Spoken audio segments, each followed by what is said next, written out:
your stitches used to seamlessly graft your knitting together.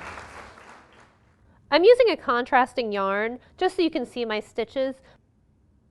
Pull out about 3 times the width of what you're closing. I'm going to start by going into my front needle, the first stitch, as if to purl. I'm going to go underneath the needle tip and go into the first stitch on my back needle as if to knit.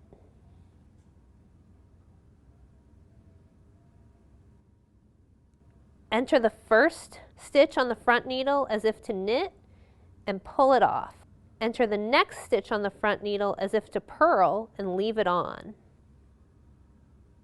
Now I'm going to go to the back needle as if to purl and come off, and entering the next stitch as if to knit and leaving it on. In as if to knit and come off, in as if to purl and stay on. Purl and come off, in as if to knit and stay on. And you want to make sure you're making a really even tension. You can adjust it slightly at the end. I'm going to continue across,